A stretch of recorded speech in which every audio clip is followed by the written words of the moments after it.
87문. 자, 주보를 보시고요. 자, 질문하겠습니다.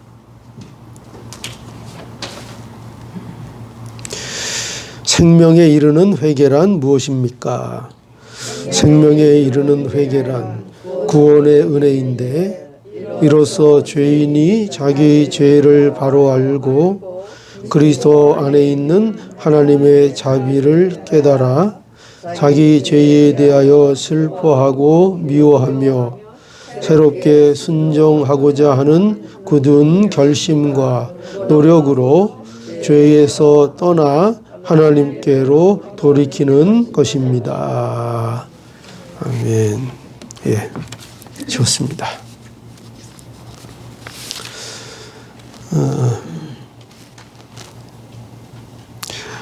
우리는 85문에서 85문이면 지난주의 내용이죠. 85문에서 이런 질문을 우리가 받았습니다. 하나님의 진노와 저주를 피하기 위하여 우리에게 요구하시는 것이 무엇입니까? 하는 질문이었습니다.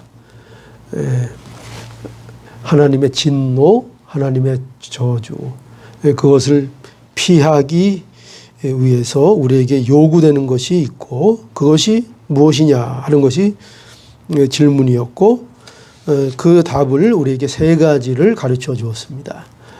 세 가지 또 복습하는 거죠. 예. 교리 공부니까요. 자꾸 복습을 해야 합니다. 그렇죠? 예. 세 가지였습니다. 첫 번째 뭐였습니까? 우리가 지난 시간에 본 거였죠. 무엇을 우리에게 요구하신다고 했습니까? 그렇죠. 왜 산무가 좀 달라요? 그죠? 준비하고 있어요. 괜히 또 물어봤는데 만만해서 물어보는데 모르면 창피하니까. 그러니까 또 딱 준비를 하고 있죠. 그렇죠. 예수 그리스도를 믿을 것을 요구하신다 하는 것이 첫 번째였고, 그 다음에 두 번째는 무엇입니까? 회개에 대한 거였죠. 생명에 이르는 회개를 요구하신다. 그것이 이제 두 번째였고, 그 다음에 세 번째로는요. 부지런히 사용하라 하는 것이었는데 무엇을 부지런히 사용하라고 하셨습니까? 구속의 은혜를 누리기 위하여 우리에게 주신 여러 가지 방편들, 그죠? 우리에게 하나님께서 예수 그리스도 구속자를 통해서 구속의 은혜를 우리에게 주셨는데 그 구속의 은혜를 우리가 우리의 삶 속에서 누리게 하시기 위하여 우리에게 주신 방편들이 있다 했습니다. 그 방편들 뭐였죠? 세 가지. 그것도 세 가지 대표적인 게 있었죠? 기억나십니까? 말씀, 그죠? 말씀을 주셨고, 두 번째, 우리에게 성례를 행하라 하는 거였고, 세 번째로 우리가 기도해야 한다. 그게 우리에게 주신 은혜를 누리는 방편으로 우리에게 주신 것들이라고 했습니다. 그래서 그것들을 부지런히 행하라. 그것을 우리에게 요구하신다. 이렇게 가르쳐 주었습니다. 그래서 우리가 이제 86문에서는 그 첫 번째가 되고 있는 요구, 예수 그리스도를 믿는 믿음이 그럼 무엇이냐 하는 것을 우리가 생각해 보았습니다. 그리고 이제 오늘 87문은 이제 두 번째 요구하시는 이제 생명에 이르는 회개가 무엇인가 이것을 우리에게 묻고 답하고 있습니다. 그러니까 생명에 이르는 회개라는 것은 더 쉬운 말로 얘기하면 참 회개가 뭐냐 하는 것이죠. 그렇죠? 진정한 회개가 뭐냐. 우리가 회개한다 얘기하고 또 회개하라. 또 예수님께서 우리에게 회개하라고 했다 이렇게 말하면서 근데 이 회개가 그럼 뭐냐? 과연 참 회개가 뭐냐? 그러면 우리가 회개가 뭐더라? 우리가 잘 모를 수 있습니다. 그런데 그래서 우리가 이 회개가 무엇인가 하는 것을 우리가 이제 이 87문에서 우리에게 알려주고 있습니다. 여기 보니까 참 회개에는 어떤 요소들이 반드시 있어야 하는가 하는 것을 우리에게 보여주고 있습니다. 그것을 오늘 문답에서 우리가 한 3가지로 우리가 살펴볼 수 있습니다. 그런데 첫 번째는 뭐냐면요. 여기 보니까 죄인이 이것이 회개는 구원의 은혜인데 뭐라고 돼 있죠? 이로써 죄인이 자기 죄를 바로 알고 그리스도 안에 있는 하나님의 자비를 깨닫는 것이다. 이게 첫 번째입니다. 그죠? 이게 뭐냐? 참 회개라는 게 뭐냐 하면 죄인이 자기 죄를 바로 알고 그리스도 안에 있는 하나님의 자비를 깨닫는 것이 이것이 회개의 요소다. 중요한 요소다 하는 것을 첫 번째로 가르쳐 주고 있고, 그리고 두 번째는 뭐라고 되어 있습니까? 두 번째는 자기 죄에 대하여 슬퍼하고 미워하는 것이다. 이게 두 번째 요소입니다. 자기 죄에 대하여 슬퍼하고 미워하는 것. 그리고 세 번째는 뭐죠? 여기 새롭게 순종하고자 하는 굳은 결심과 노력으로 죄에서 떠나 하나님께로 돌이키는 것이다. 이것이 참 회개의 중요한 요소들이다. 이게 참 회개다 하는 것을 이제 우리에게 정리하고 있습니다. 그래서 이것을 우리가 좀 살펴보겠습니다. 첫 번째로 참 회개는 죄인이 자기 죄를 바로 알고 그리스도 안에 있는 하나님의 자비를 깨닫는 것이다. 이렇게 말하고 있습니다. 그러니까 회개는 첫 번째로 우리가 알아야 될 것이 뭐냐? 회개는 아는 것입니다. 기독교는 아는 것을 굉장히 강조합니다. 아는 것. 알아야 합니다. 아는 것. 그러니까 안다는 것은 뭐냐면 아는 것은 정보, 기독교에서 말하고 있는 너희가 아느냐 할 때 이 아는가 하는 것은 그냥 정보를 얘기하는 게 아닙니다. 지식을 얘기하는 것이 아닙니다. 그것을 안다고 말하고 있는 것이 아니라 성경에서 아냐 물어보는 것은 네가 관계가 있냐 이 말을 물어보고 있는 관계가 있냐. 그러니까 제가 그 유명한 연예인에 대해서 알 수 있습니다. 근데 그것은 지식적인 거죠. 그죠? 그의 정보를 아는 거죠. 그의 뭐 생일을 알고 어떤 유명한 사람의 뭐 생일이 언제다. 또 어디에 산다. 그 사람은 뭘 좋아한다. 뭐 그런 거 뭐 대충 정보, 지식으로 우리가 알 수 있습니다. 그거 그냥 아는 거죠. 그러나 그 사람이 정말 나하고 관계가 있냐 하면 별로 뭐 아무 관계가 없습니다. 그죠? 아무 관계가 없습니다. 그러니까 이 안다는 것은 그런 식으로 아는 것을 얘기하는 것이 아니라 안다는 것은 마치 무엇과 같은가 하면은 서로 부부가 안다 할 때 서로. 그죠? 부부는 성경에 의하면은 부부는 뭡니까? 한 몸이죠. 한 몸이죠. 그죠? 결혼이라는 의미가 뭐죠? 몸과 마음이 주 안에서 하나 되는 게 결혼입니다. 그렇죠? 그러니까 여기에서 안다는 것입니다. 서로 긴밀한 관계를 가지고 있다 하는 것이 아는 것입니다. 더 어떻게 보면 좀 이렇게 좀 쑥스럽고 적나라한 얘기가 되는데 이 안다는 거에 굉장히 중요한 관점이 뭐냐면 성관계가를 나타낼 때도 이 단어를 씁니다. 서로 안다. 안다. 이거는 부부지간 아니면 알 수 있는 겁니까? 없는 겁니까? 알아서도 안 되는 거죠. 그렇죠? 그러니까 이런 식으로 서로 아는 것을 얘기합니다. 이게 안다. 그러니까 기독교에서 너희가 예수를 아냐? 할 때 그 아는 것은 정보가 아니라 그와 같이 안다는 거예요. 부부와 같이 안다 이겁니다. 안다. 성도는 알 수가 없는. 그렇죠. 그렇죠. 하나를 가르쳐주면 열은 안 돼도 한 6개는 하시는. 그렇죠. 네. 그게 이제 성도만이 아는 거. 그게 안다. 그것을 이제 안다 하는 것입니다. 안다. 그래서 우리가 영생이 뭐라 그래요? 영생이 뭐라 그래요? 영생은 우리 단순히 영원히 사는 거 이렇게 세상 사람들은 얘기하지만 정말 성경이 얘기하는 영생은 예수 그리스도 하나님과 그를 보내신 자를 아는 것. 그죠? 그가 보내신 자 예수 그리스도를 아는 게 영생이라는 것입니다. 그러니까 아는 게 영생이라고? 그 사람에 대해서 아는 게 영생이라고? 우리가 세상적인 지식으로 생각하면 그게 어떻게 영생이 될 수 있지? 이렇게 의문을 가질 수 있죠. 그러나 성경에서 말하는 아는 것이 뭔지를 알면 그렇구나 알게 되는 것입니다. 그렇죠? 예수 그리스도를 아는 것입니다. 그게 우리에게 영생이고 그것이 우리에게 구원입니다. 그것이 예수님을 아는 것. 그래서 아는 게 이 성경에서는 매우 중요하고 기독교에서는 중요한데 회개는 뭐로부터 시작하는가? 아는 것으로 시작을 하는 겁니다. 아는 것으로. 그러니까 무엇을 알지요? 무엇을 알아야 될까요? 회개는 무엇을 알 때 시작됩니까? 자기의 잘못된 죄. 그렇죠. 예, 그렇죠. 자기의 죄를 아는 것이죠. 누구의 죄요? 나의 죄. 나의 죄. 옆집 김집사 말고요. 그죠? 최집사 말고요. 누구 죄? 내 죄. 자기의 죄를 아는 것. 내가 죄인이라는 것을 자각하는 것. 죄에 대한 인식을 갖는 것에서부터 그것을 알고 인식하는 것으로부터 회개는 시작이 되는 겁니다. 그렇죠?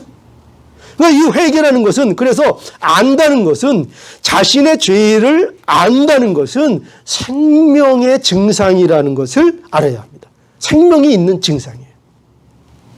그래서 살아난 자들은 반드시 자기의 죄를 안다 하는 것입니다. 자기의 죄를 알게 된다, 또 알게 된다. 그래서 누구만이 자신의 죄에 대해서 알게 돼요? 누구만이 안다고요? 아까 말씀하신 것처럼 성도만이 중생에서 그 생명이 살아난 자들만이 뭐를 자각하게 된다고요? 죄를 자각하게 된다고요. 정말 어떤 죄?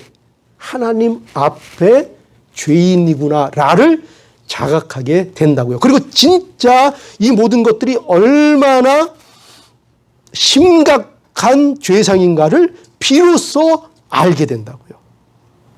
그러니까 모르면 생명이 없으면 이 죄에 대한 감각이 없어요. 아무리 종교 생활을 하고 아무리 교회를 다니고 아무리 교회 모임을 참석하고 아무리 해도 이게 안 되면 뭐가 안 되면요?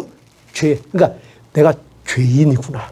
내가 하나님 앞에 죄인이구나. 내가 하나님의 은혜가 아니면 내가 살 수 없구나. 정말 그게 사실이구나. 그게 내 얘기구나. 예수 그리스도께서 십자가를 지셔서 죄를 사하여 주셨다고 하는데 그것이 나에 대한 사건이구나. 이거를 모르면, 이거를 인정하지 못하고, 이거를 받아들이지 못하면, 그러면 교회 나오는 거 필요가 있어요, 없어요? 어떻게 생각하면 아무 필요가 없는 거예요. 그냥 종교 생활 하는 거예요. 종교 생활. 제가 누누이 얘기했죠. 종교 생활로는 안 된다고요. 종교 생활로 될 것 같으면 절에 가도 구원 받아요, 못 받아요? 아니, 만약에 종교 생활로 받는다면, 그럼 절에 가도 받아야죠. 받아야죠. 많은 사람들이 가지요. 예. 근데 우리에게 말씀 뭘 가르쳐줘요? 종교 생활로는 구원 받는다, 못 받는다? 못 받는다. 뭘 알아야 돼요? 내가 죄인인 것을 알아야 하는데 그것은 정말 성령과 말씀으로 내가 살아난 사람만 뭘 알아요?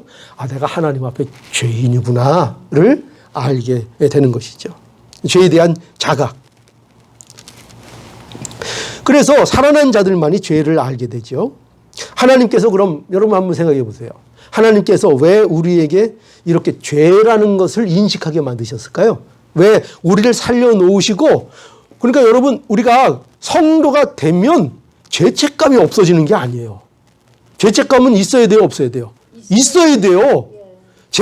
나는 이제 구원받았어. 나는 아무런 죄책감 없어. 이러면 안 되는 거예요. 그거 잘못 가르쳐요. 구원을 받고 생명이 있게 되면 그때부터 가지게 되는 게 뭐냐면 죄에 대한 책임감을 갖게 돼 있어요. 책임감을 갖게 돼 있어요. 그래서 왜 이렇게 만드셨는가? 왜 그렇게 하시는가 하면 그래야 어떻게 할 것 같아요? 그래야 누굴 봐요? 오늘 오전 시계라도 우리 했잖아요. 그래야 우리가 어떻게 해야 말씀을 봐요? 죽을 때가 그죠? 죽을만 해야 뭘 봐요? 우리는 그래야 말씀에 눈을 돌리잖아요. 그것처럼 우리는 우리의 죄에 대한 인식, 그리고 그 죄가 얼마나 부패한 것이 얼마나 악랄하고 심각한지를 우리가 비로소 인식하고 그게 내 안에 있다는 것을 알 때야 비로소 우리는 누구의 필요성을 느껴요? 그렇죠. 하나님의 은혜. 그러니까 비로소 우리는 주님을 바라보게 되는 거예요. 그게 없으면 누가 주님을 바라봐요? 그게 없는데 누가 이 십자가에 달린 예수 그리스도를 바라보겠어요? 아니 내가 떳떳한데, 내가 아무런 죄도 없고 죄책도 없고, 내가 뭐 아무런 꺼리낌도 없고 그런 게 없는데 뭐 하려고 예수님을 보죠? 뭐 하려고 예수님을 믿죠? 믿을 필요가 없죠. 바라볼 필요도 없죠. 볼 마음도 생기지가 않죠. 그렇죠?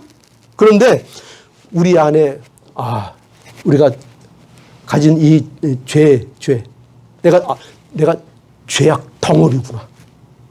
내가 그냥 나는 괜찮은데 어쩌다가 내가 조금 더럽혀지고 내가 조금 죄가 묻은 사람이구나가 아니라 내 존재 자체가 죄악 덩어리구나.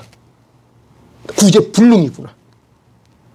지금 당장 하나님이 나를 번개를 내리셔서 이 자리에서 즉사를 시키는 것이 사실은 마땅하구나가 알아줘야 돼요.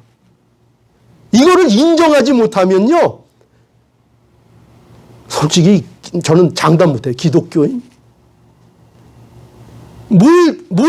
내가 뭘 믿어야 돼? 내가 뭐가 확실해야 돼? 내가 하나님의 은혜가 아니면 지금 당장 나는 이 자리에서 벼락 맞아서 그대로 즉사해야 되는구나를 알아야 돼요. 그걸 알아야 돼요.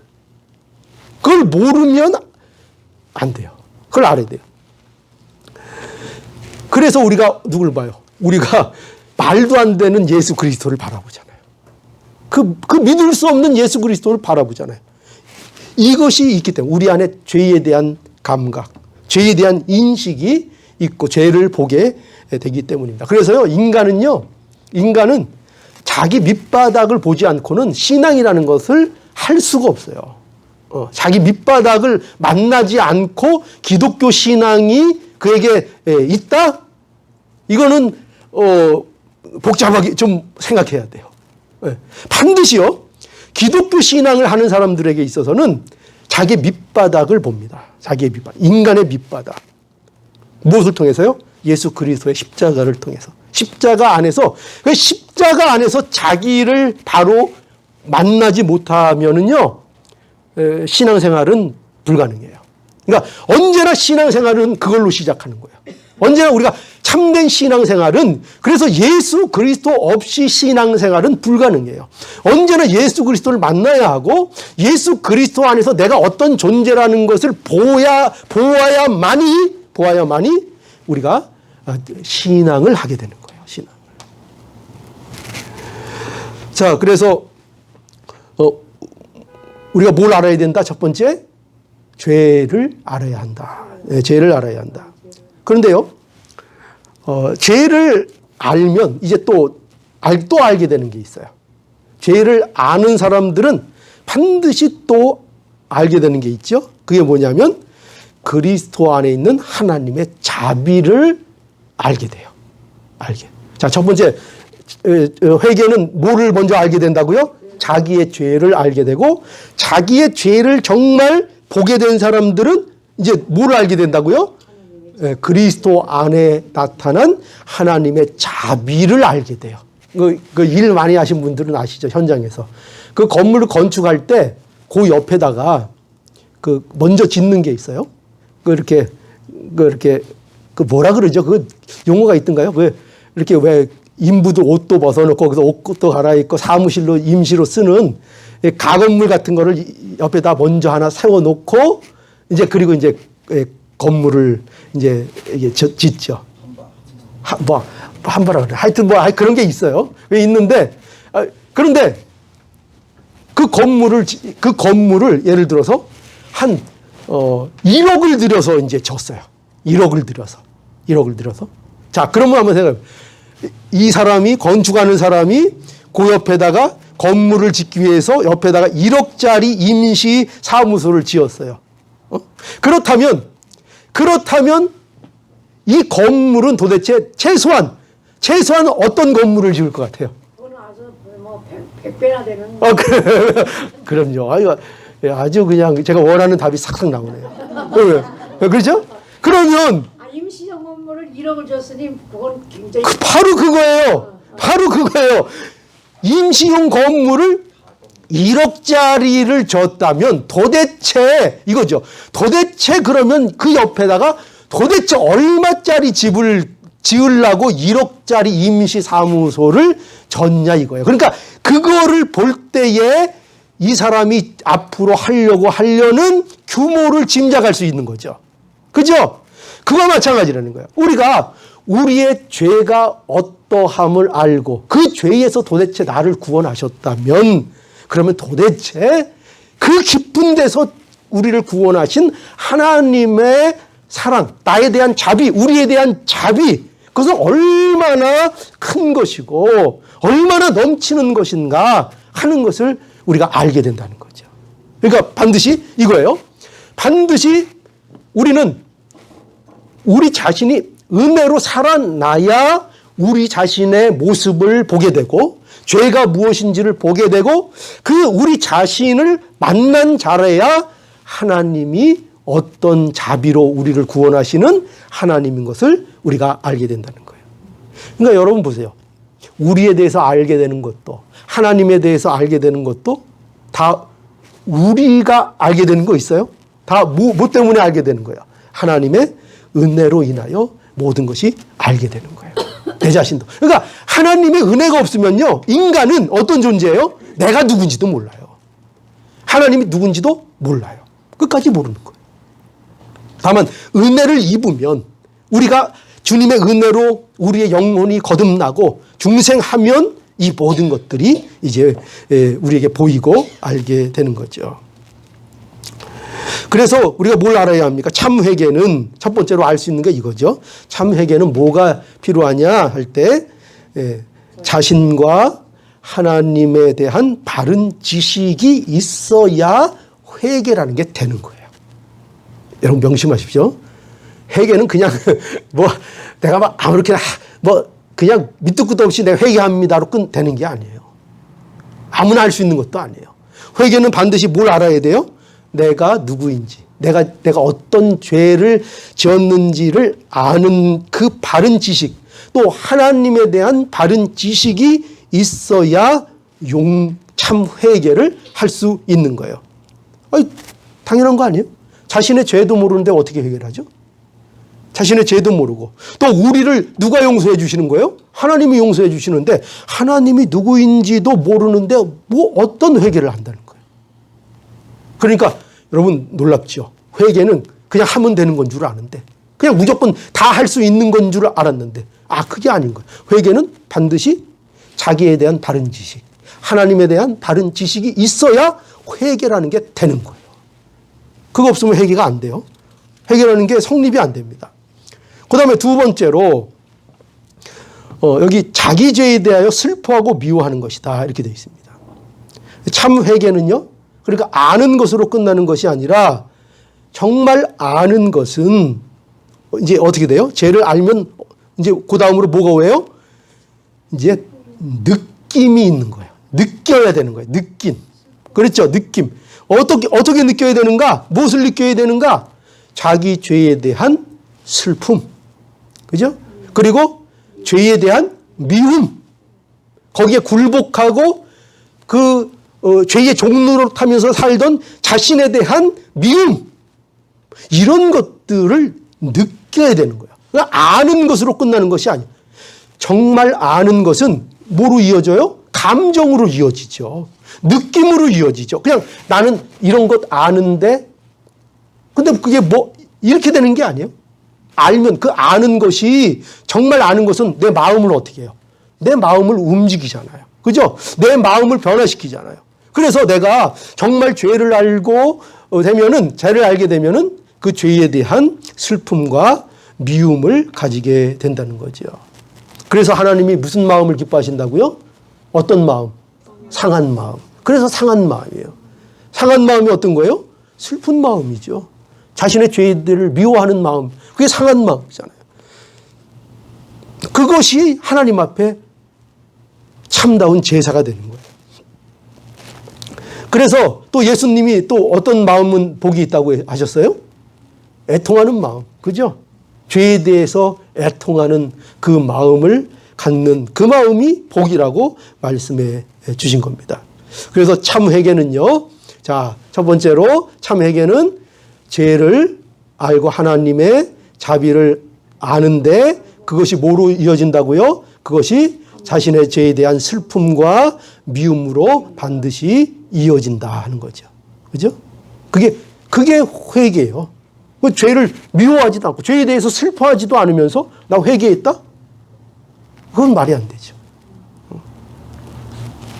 자, 그리고 세 번째로 여기 보니까 새롭게 순종하고자 하는 굳은 결심과 노력으로 죄에서 떠나 하나님께로 돌이키는 것이다. 그러니까 이제 참 회개는 뭐가 있어야 된다고요? 행함이 있어야 되는 거예요. 그렇죠? 참 회개는. 그러니까 어떤 행함입니까? 새롭게 순종하고자 하는 뭐 굳은 결심, 의지가 있어야 돼요. 아무 결심도 없고 아무 의지도 없으면서 나 회개했다? 그리고 그 결심만 있으면 돼요? 아니요. 노력이 실제로 있어야 하는 거예요. 그래서 그 결과 죄에서 떠나는 일이 있어야 하는 것이고 실제로 하나님께로 돌이키는 행동이 있어야 하는 거예요. 그러니까 행함이 없는 것은 참 회개가 될 수 없는 거죠. 여러분 그런 의미에서 후회는 회개가 아니에요. 그죠? 우리가 후회해놓고 회개했다. 이런 사람들이 많이 있어요. 후회는 회개가 아니에요. 또 죄로 인하여 근심했다고 해서 그게 회개했다고 착각하면 안 돼요. 우리는 이 착각을 많이 해요. 죄 때문에 고민해요. 막 고민하고 머리 집어뜯고 그래요. 막 근심해요. 내가 이런 죄를 졌어. 어떡하면 좋아. 막 그래요. 그게 회개했다고 볼 수 없어요. 근심했다고? 근데 우린 착각하죠. 왜냐면 뭐 막 한 거 같잖아요. 그죠? 막 머리도 쥐어 뜯어가지고 한 무더기 빠졌어. 막 이러니까 내가 그래도 하나님 앞에 내가 이렇게 했는데 이거 내가 회개한 거 아닌가? 착각하지 마세요. 회개한 거 아니에요. 물론 회개하는 과정일 수는 있어요. 그러나 그것으로 끝나면 회개가 아니에요. 여러분 그런 대표적인 인물 우리가 잘 예로 들 수 있는 인물이 누구였냐면 가룟 유다. 가룟 유다는 회개했나요? 돌려줬어요. 돈 돌려줬어요. 그리고 얼마나 괴로웠는지 목매달아 죽었어요. 그러면 가룟 유다는 회개한 것처럼 보여요? 아니요. 가룟 유다는 회개하지 않았어요. 오늘 이거 보시면 알아요. 회개의 요소들 3가지. 그죠? 뭐를 알아야 된다고요? 자기의 죄를 알고. 정말 가룟 유다가 하나님 앞에 자신의 죄를 알았을까요? 자신의 행동에 대해서 죄책감을 느끼고 양심의 꺼리낌은 있었겠죠. 괴로워는 했겠죠. 그런데 그것이 하나님 앞에 죄라는 것을 정말 느꼈을까요? 그걸 자각했을까요? 그리고 더욱 중요한 것은 그가 하나님의 자비를 알았을까요? 그리고 하나님의 자비를 정말 알았다면 그렇게 했을까요? 그렇게 목을 달렸을까요? 정말 자비를 안다면, 하나님의 자비를 안다면. 그러니까 벌써 첫 번째 단계부터 해당이 안 되죠? 해당이 안 돼요. 그죠? 그리고 결정적으로 슬퍼할 수 있어요. 인간적인 마음에. 그죠? 자기 죄에 대해서 슬퍼. 가룟 유다의 모습도 좀 괴로워한 거는 보여요. 많이 괴로워한 것 같아요. 그러나 그가 돌이켰습니까? 그 일에 대해서 돌이켰나요? 하나님께로 돌이켰나요? 아니죠. 그냥 자기 갈 길을 간 거예요. 그죠? 자기 갈 길을 갔습니다. 예수님께서 말씀하셨잖아요. 그죠? 만찬 자리에서 끝에 내 갈 길 가라. 그냥 자기 길 간 거예요. 멸망의 길을 간 것입니다. 돌이키지 않았습니다. 가룟 유다는 회개하지 않았죠. 그러니 여러분 우리가 그걸 회개라고 착각하면 안 됩니다. 오늘 이 회개의 세 가지 요소들을 우리가 늘 잘 알고 있어야 됩니다. 그래서 정말 내가 하나님 앞에 회개하고 있는가? 나는 지금 회개했는가? 정말 이 문제를 회개하기 위해서 하나님 앞에 부르짖고 있는가? 단지 내 마음의 반성이나 후회 정도 하는 것을 가지고 내가 마치 회개한 것처럼 그렇게 생각하고 있는 건 아닌가? 그저 내가 죄 지은 것 때문에 괴로워하면서 근심하고 염려하고 그것 때문에 걱정하고 발 돌돌 굴르는 거 그것 가지고 내가 하나님 앞에 회개했다고 생각하는 건 아닌가? 그것이 아니라는 거예요. 반드시 회개에는 돌이킴이 있어야 돼요. 반드시 돌이켜야 돼요. 그 길에서 돌이키려는 노력이 있어야 되고, 예, 우리 부족한 거 알죠? 늘 얘기하지만 부족한 거 알죠? 또 실수할 때도 있어요. 그러나 뭐가 있어야 돼요? 의지적으로 결단하고 노력하고 돌아서는 행위가 우리 삶 속에 늘 있어져야 한다는 거예요. 실제적으로 행해야 한다, 움직여야 한다는 거예요. 여러분, 우리 돌아온 탕자에 대한 거 아시죠? 돌아온 탕자. 아버지한테 재산 미리 달라고 땡겨서 나가서 다 화랑방탕했습니다. 그거 얼마나 못된 짓인 줄 아세요? 재산 달라는 게? 아버지가 살아계신데. 그게 무슨 뜻이라 그랬죠? 아버지 빨리 죽어요라는 뜻이라 그랬죠? 그게 이 둘째 아들이 한 것입니다. 그래가지고 재산 갖다 주니까 어떻게 했어요? 나가서 다 방탕하게 썼습니다. 근데 이 탕자가 은혜가 있는 것이 뭐냐면 이 탕자에게도 은혜가 있었어요. 그래서 이 탕자가 누가 생각났어요? 이게 거의 죽게 되니까 또 꼭 죽게 돼야 생각이 나요. 누가 생각났어요? 아버지가 이제 생각이 난 거죠. 그 탕자는 이제 알게 된 것입니다. 자기의 처지를 알게 되었고요. 아버지가 어떤 분인가를 생각하고 이제 알게 되었습니다. 그래서 이렇게 말하죠. 스스로 돌이켜 가로되 내 아버지께는 양식이 풍족한 품꾼이 얼마나 많은고 나는 여기서 주려 죽는구나. 자신의 처지, 아버지의 아버지 되심, 이것을 이 탕자가 생각하게 됐죠. 탕자가 자신의 죄에 대해서 느낀 것입니다. 그렇죠. 느꼈죠. 여기 보니까 내가 일어나 아버지께로 가서 이르기를 아버지여 내가 하늘과 아버지께 죄를 얻었사오니 지금부터 아버지의 아들이라 일컬음을 감당치 못하겠나이다. 나를 품꾼의 하나로 보소서. 그러니까 죄에 대한 어떤 자신의 처지에 대한 어떤 상한 마음이 여기 나타나는 거예요. 그리고 이제 탕자가 결단을 하죠. 그죠? 결단을 해서 이제 돌아가죠. 아버지께로 돌아갑니다. 이게 어떻게 보면 이 탕자의 모습 속에서도 회개의 모습이 잘 나타나고 있죠. 그 아들을 아버지가 어떻게 해요? 쫓아냅니까? 너 내 재산 갖다가 재산 갖다가 다 허비했으니 너는 내 자식이 아니다. 그리고 쫓아냅니까? 아니죠. 맨발로 뛰쳐나가서 그 아들을 안고 입을 맞추고 그 아들을 위해서 잔치를 벌이시는 하나님이시죠. 그러니까 보세요. 아무리 그가 못났다 하더라도, 그가 죄를 졌다 하더라도, 그죠? 하나님께서 돌아오는 그 자녀들에 대하여 얼마든지 용서하시고 받아주시는 것을 알게 됩니다. 여러분, 그리고 이것도 알아야 돼요. 마음이 단지 찔리는 것도 회개는 아닙니다. 그죠? 마음이 찔려. 우리가 말씀을 들을 때 마음이 찔릴 때가 있어요. 그죠? 베드로의 설교에 사람들이 마음에 찔렸어요. 그리고 우리가 어찌하면 좋을꼬 하면서 돌아와서 회개하고 세례도 받고 그렇게 하나님의 사람들이 되기도 하였습니다. 그런데 또 스데반의 설교를 할 때는 많은 사람들이 찔렸는데 그 찔려가지고 어떻게 했어요? 찔려서 돌아온 게 아니라 스데반을 잡아 죽였어요. 그러니까 다 찔린 거예요. 그러니까 하나님의 말씀이 선포될 때 다 찔려. 여기도 찔렸고 저기도 찔렸어요. 근데 어떤 찔린 사람들은 회개하고 하나님 앞에 돌아와 하나님의 자녀가 되는 백성이 있었고, 어떤 사람들은 찔리니까 그것에 대해서 이를 갈고 그 설교한 사람을 죽이는 그런 일들이 벌어지게 된 거죠. 그러니까 뭘 얘기합니까? 단지 내가 찔린다. 말씀 받으면 찔릴 때가 있어요. 그죠? 아유, 목사님 또 내 얘기하신다. 그죠? 예. 막 찔려. 근데 마음에 찔려서, 마치 그게 마음에 찔리면 그것이 이제 된 것 같고, 그것이 내가 회개한 것 같고, 그것이 뭐가 이루어지는 것 같지만 그게 아니라는 거예요. 진짜 회개는 마음이 단순히 찔리는 것이 아니라 그것을 통해서 어떻게 해야 된다고요? 예, 그 찔리는 것을 통해서 진짜 내 죄를 확인받고, 그죠? 그 말씀 속에서 내가 죽어야 돼요.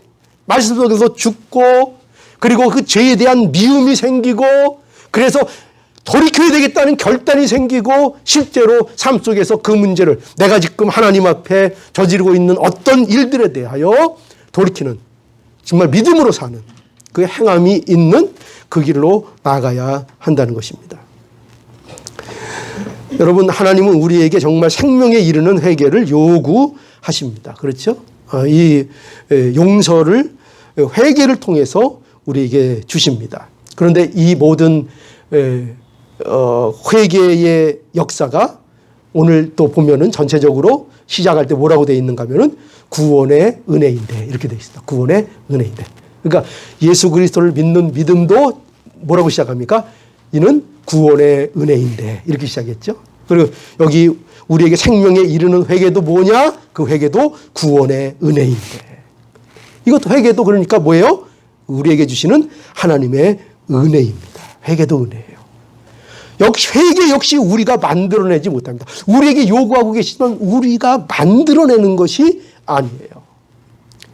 회개하는 것도 하나님의 은혜입니다.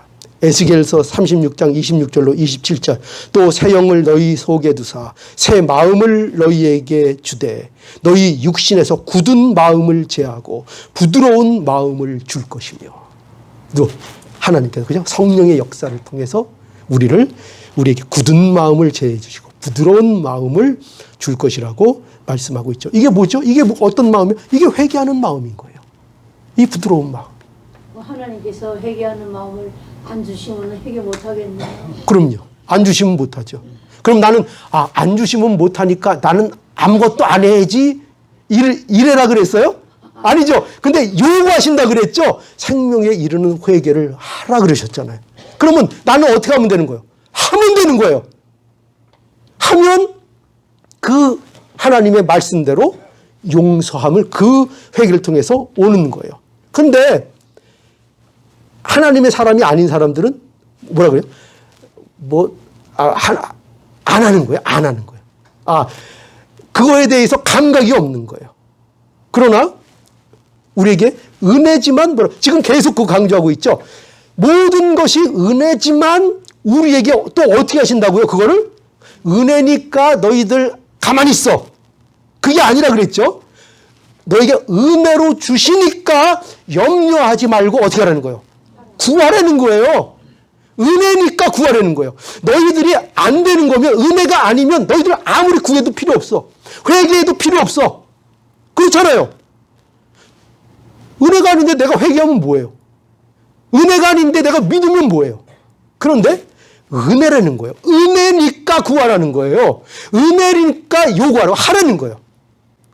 그러니까 나는 뭘 하면 돼요? 말씀대로 요구하시니까 하면 되는 거예요. 하면 하나님의 백성인 거예요.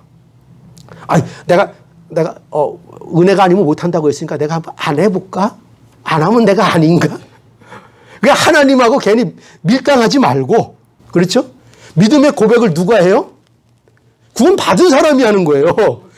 이게 여러분 잘 알아야 돼요. 내가 고백을 해서 내가 생명이 살아나는 게 아니에요. 이 부분을 여러분들이 잘 이해를 해야 돼요. 내가 살아나서 믿음의 고백도 하게 되는 거예요. 그걸 우리에게 요구해요. 근데 그거를 우리에게 하기를 요구하신다고요. 하나님께서 하기를.